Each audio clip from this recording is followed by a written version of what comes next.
So, here we go again. Panthers Lightning, round one.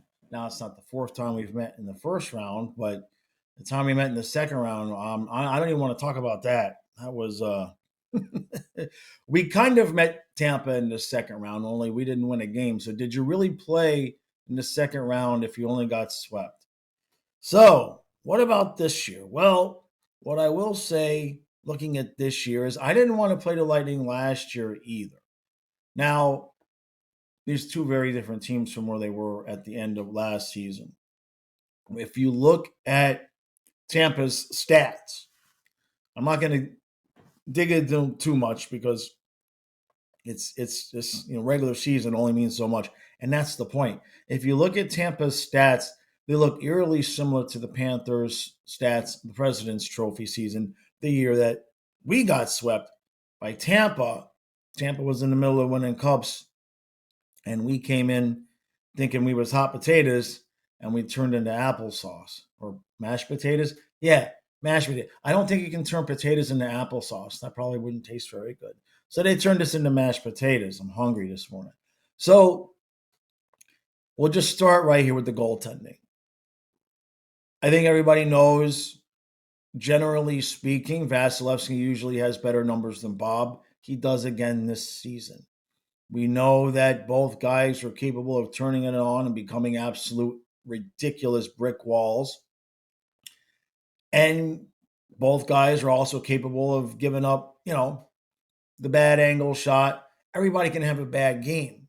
Now, in terms of this year, nothing is different. Vasilevsky's numbers are a lot better than he was last year. Bobrovsky's fallen off a little bit, but not by much. Now, one thing I will say is that Vasilevsky's got, I think, 8 or 9 more games played than Bobrovsky. Vasilevsky's kind of used to playing plus 60 games, so I don't think wear and tear is going to be an issue there.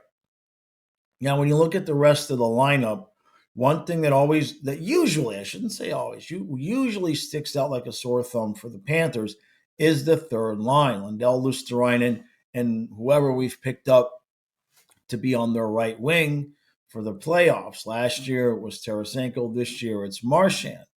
Now, Marchand is only going to play there when Tkachuk comes back. I would assume that if Chucky is out for the first game or two, that you see Marchand with Bennett and Samuskevich, and then Rodriguez probably with Lundell and Luostarinen.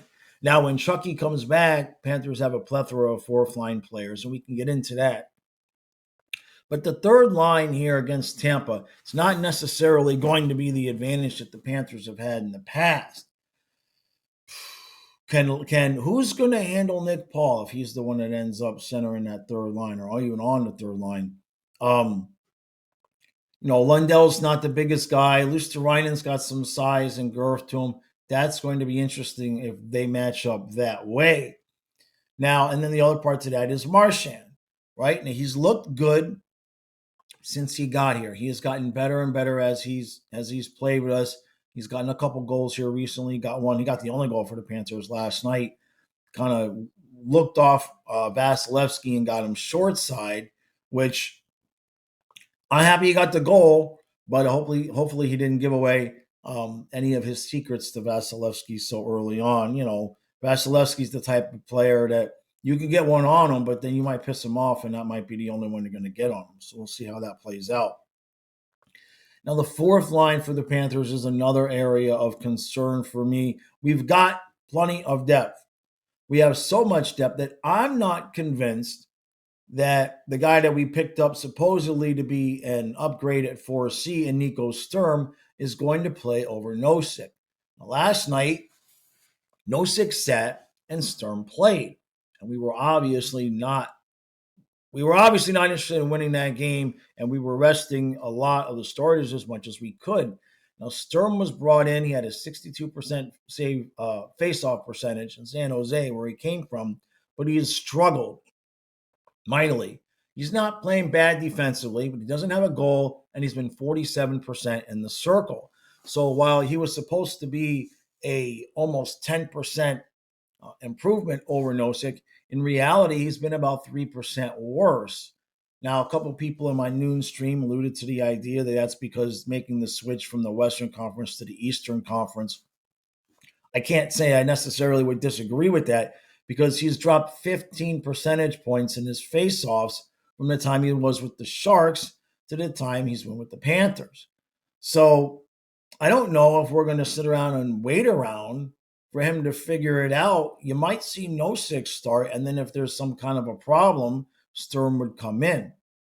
But once Chucky's back in, there's going to be any number of guys that'll be off the ice. Rodriguez should slide in on that fourth line. I'm hoping they would still leave Greer on the ice, but then that leaves Boquist and Gadjevich off the ice, and then there's Puljujarvi. You don't know what's going to happen there. He's looked pretty good, but is he look good enough to keep guys off the ice? I don't think so. I think he'll just be an in case of a break in case of emergency depth piece that, if we make a long run, if the Panthers make another long run, that could turn in handy. Now, over on Tampa side, where this game is going to be decided in terms of Tampa, in my opinion, is their top six. And now you guys know I'm a huge Mackie Samuskevich fan. Absolutely love the kid. And he has played spectacularly considering where I think Maurice thought he was going to be. I think we all kind of assumed that Samuskevich would end up with Lundell Luosterainen, give him some third line minutes, let him get used to things. But he was on the third line, then the fourth, and then Maurice made the choice to put him with Bennett and Tkachuk on the second line, and he hasn't taken Samuskevich out of the top six since, and I don't think he's fixing to do that here.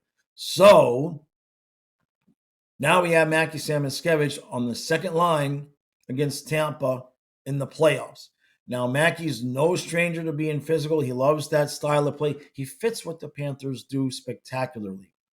First playoff run, rookie season. How's that going to work out? Are we going to finally see some rookie moments from him? He's been pretty solid and consistent.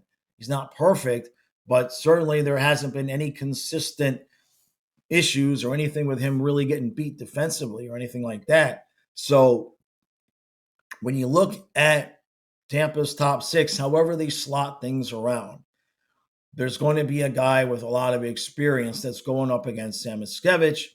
That's something to watch, how Samuskevich handles his defensive responsibilities. And Vasilevsky doesn't have much of a book on Samuskevich, and I think he's got 15 goals this year. And the thing with Mackey is that he will just shoot the puck. Like the rest of the Panthers, Barkov, Reinhart, Bennett, these guys are not quite shoot first guys, right? Bennett sometimes can be that way. Barkov never. Reinhart, 50-50. Verhaeghe was a shoot first guy, but now he's just a shoot himself in the first guy. Shoot himself in the foot first guy. I got it out. He's got a couple goals recently, even if one just went off of his leg. So we'll just wait for the real Carter Verhaeghe to show up in the playoffs. But Samuskevich is a guy that as soon as the puck gets on his stick, he's looking to shoot.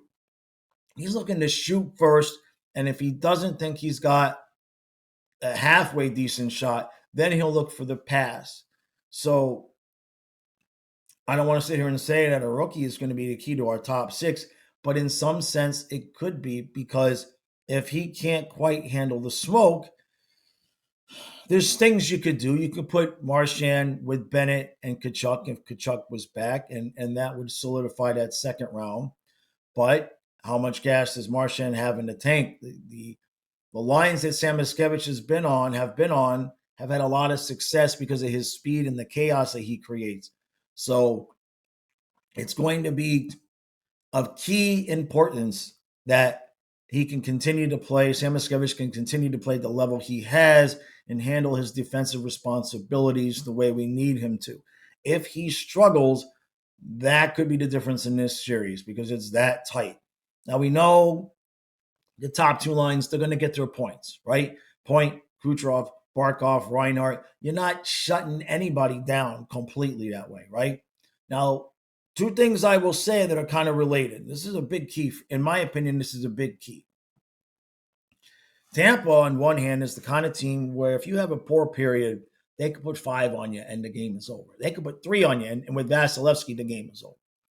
The Panthers, kind of going back even to last year against the Rangers in the Eastern Conference Finals, they have every so often, sometimes a lot of times in the second period, had just a bad period of play where the game can kind of get away from them. Now, in the regular season, how that's looked is that second period comes, we got a 1-0 lead, and before the end of the second period, we're losing 2-1, occasionally 3-1. But if you have a bad period of play against the Tampa Bay Lightning, you're going to start that period up 1, and you're going to be down 5-1 by the end of the period, and that game is over. So when you take the combination of Tampa's ability to have those periods where they just bury you, and the Panthers' penchant for getting buried, that's a concern for me. It's not going to not happen.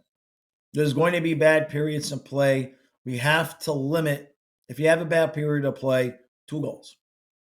You have to limit it to not being behind by more than 2 goals. If you get behind by 3 against Tampa, unless they quit, and they ain't quitting, all right? Tampa's not a team that's going to, for all intents and purposes, lay down because they think they got the game won.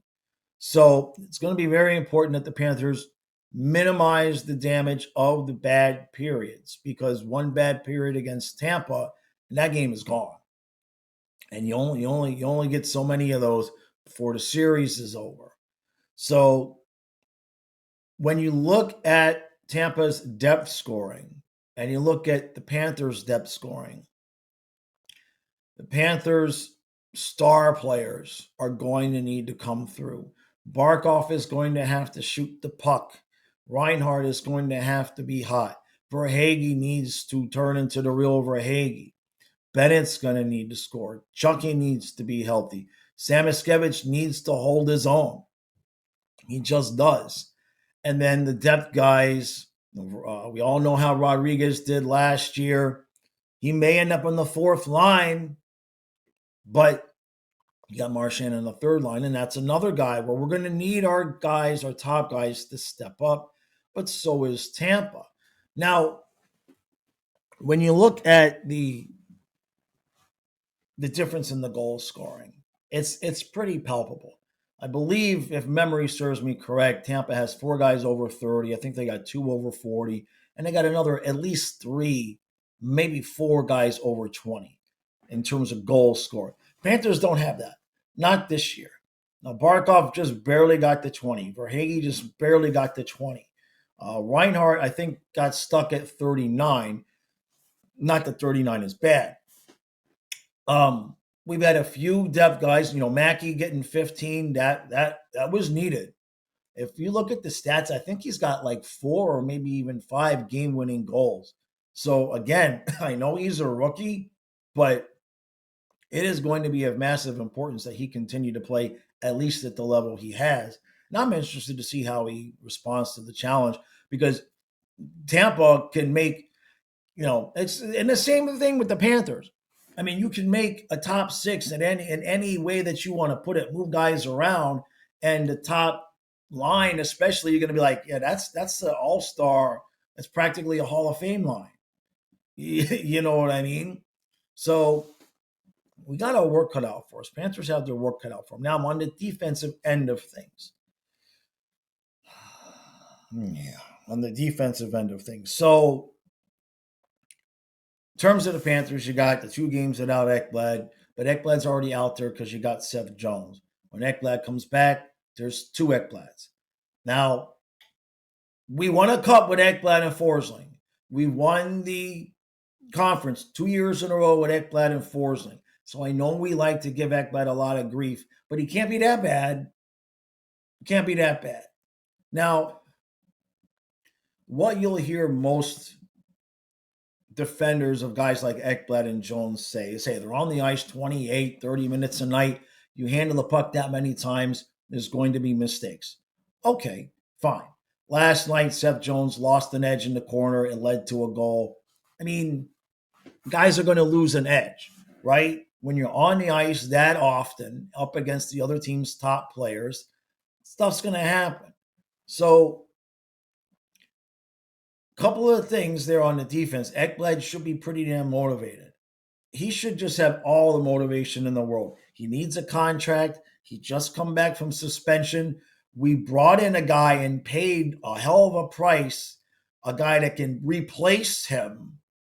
In Jones, we brought in a guy that can replace Ekblad, and I haven't heard one even little whisper about contract negotiations. So Ekblad is going to have all the motivation. Now, is that a good thing? I don't know. A lot of times Ekblad will try to do too much and he gets himself into trouble. So in terms of Ekblad, Jones, the whole crew, because I believe when Ekblad comes back, forcing Ekblad, Mikola Jones, and Schmidt Kulikov, I think that would be the way we'd end up going. We have to play damn near perfect. We're going to have to play a perfectly sound game. Play our game. No cheating for offense. We are not beating Tampa 5-4. Okay? 3-2 is going to be pushing it. All right? Game 7 against the Oilers with Bob standing on his head, that's the formula. That's always going to be the formula. Is there going to be a rare game here or there? Sure. A couple of years ago, what was it? Was it game 6 against Boston? Right? There's going to be those games where it gets away from everybody. But generally speaking, the Panthers playing their structured defense is going to be important. In terms of Tampa's defense versus the Panthers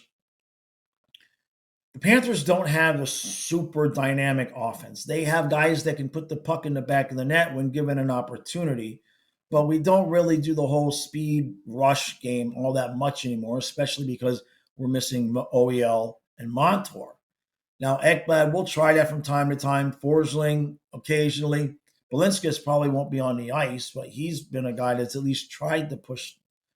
But in terms of Tampa's defense, if they can get goals from the defensemen, it's going to be a problem. If you get Hedman taking shots from the point and, Paul is in front of the net or somebody is in front of the net, Lonnie Gord is in front of the net, and we can't physically control the front of the net and deflections are going in, they're not good. It's not going to be good. Now, the hard part there is that the only thing you can really do about that is control the front of the net because defensemen are going to get the puck at the point, and if they want to shoot, there's not really a lot that you can do unless you're going to start blocking shots, and that obviously, boy, you would hate to have a series in the first round where you're just having to depend on blocking shots to win games because that's how guys get hurt. Just ask Lusterine a couple years ago against Vegas. We didn't have him because he had blocked a shot with his foot, broke his foot. And, some of these other injuries that we've had, I'm sure, right, are in part due to blocking shots. So there's no easy formula. The Panthers know their formula. Tampa can kind of play either way. And this was something I used to say when Tampa was winning Cups. They can beat you both ways.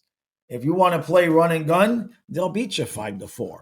If you want to play a heavy, hard defensive game, they got Vasilevsky. He can shut you down and beat you 1-0 if it takes that. So Tampa's not messing around this year. Now, I don't want to draw too many conclusions comparing Tampa's season this year to the President's Trophy season of the Panthers because the Panthers hadn't learned how to win yet at that point, right? Tampa is not some fresh young kid on the block that doesn't know how to win that thinks they can play run and gun in the playoffs. So the goal differential, some of the games like, when they've beaten bad teams by 4 or 5 goals, that stuff, that doesn't really have an effect to me because a bad team has a bad second period, it's 4-0, and then Tampa just keeps rolling and gets goals 5 and 6 in the third period because the other team is like, we're done. You won the game already. So I'm not really too worried about goal differential. Keeping the game the Panther style, that's going to be the key for Florida. Health is going to be the key for Florida, which as much as I didn't want to play Tampa in the first round, I probably best to play them now when we're as fresh and rested as we possibly could. The alternative was winning the division and playing Ottawa and having Brady Tkachuk out there for however many games we got to play him, trying to just be a demon and beat the crap out of everybody. Now, all that said, I know that you're probably sitting here expecting me to say I think the Panthers are going to lose based on everything I said. Problem is I'm contractually obligated to say that they're going to win, so I'm going to say that they're going to win. However, what I will say is that if whoever wins this series, I think should, at the very least, be winning the conference.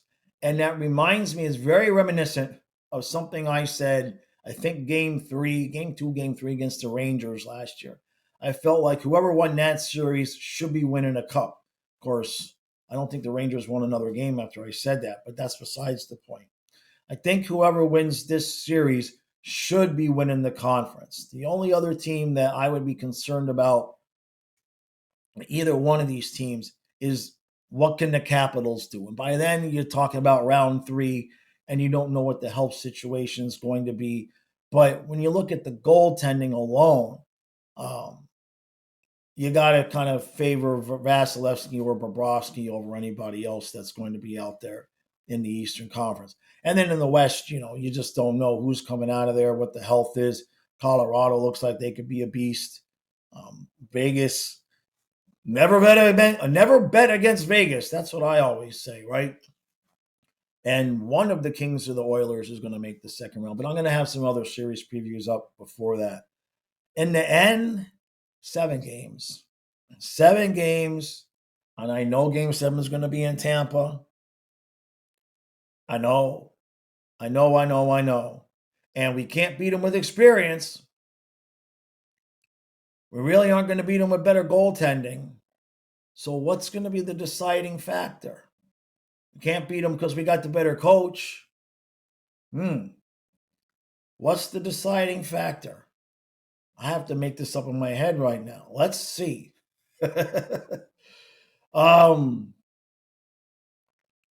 Besides the fact that I'm contractually obligated to say I think the Panthers are going to win,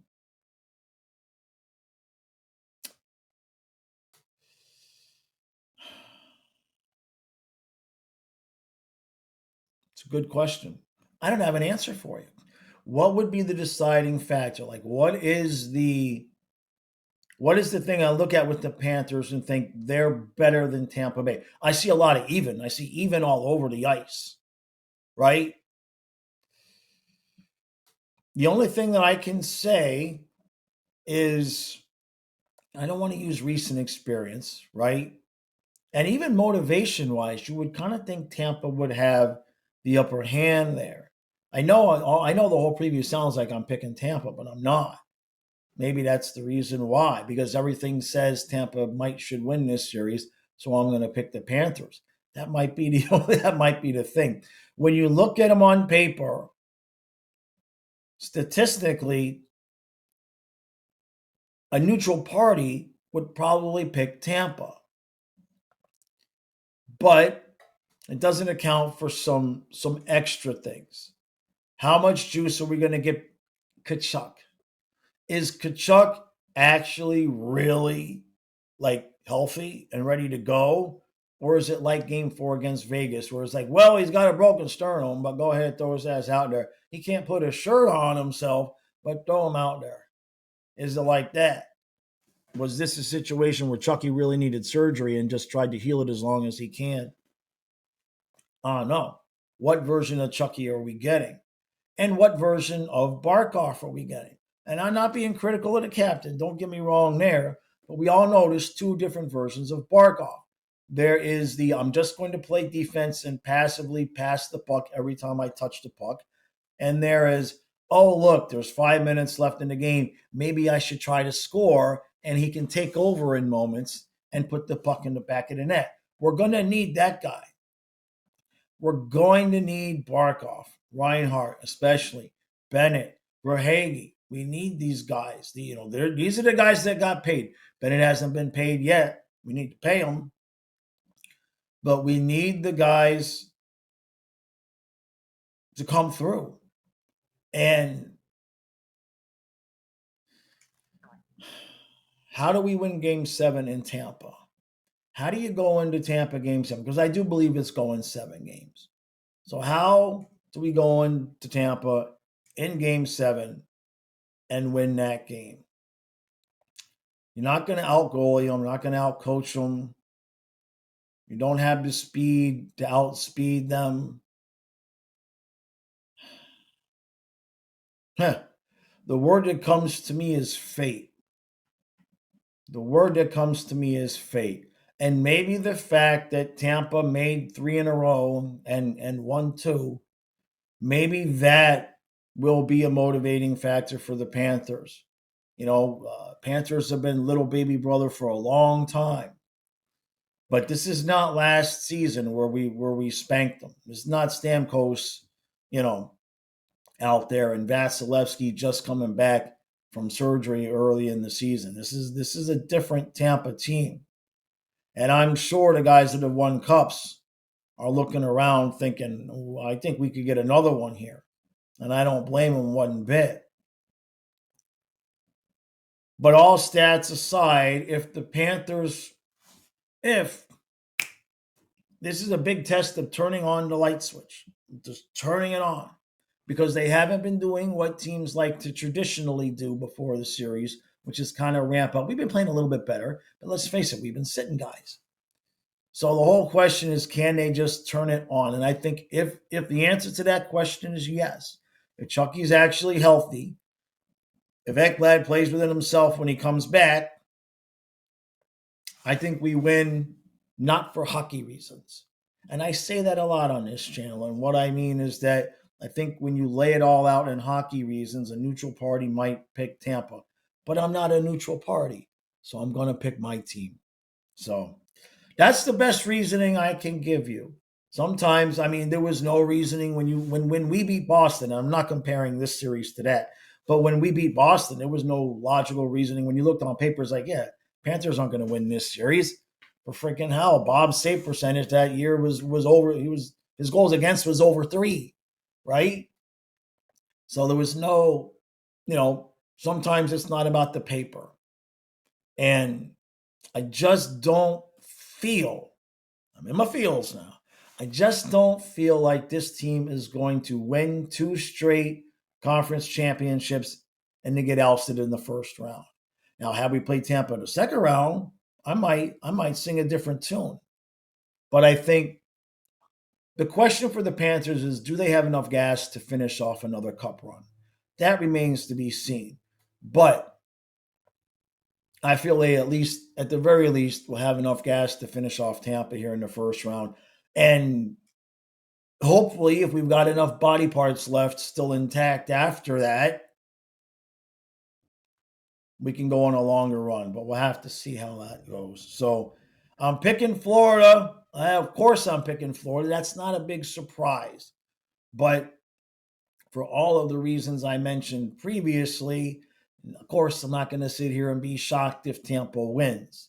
On paper, Tampa, and, taking into consideration all of the hockey that the Panthers have played and the fact that, I think we're healthy. We think, kind of, maybe. We hope. It's hope.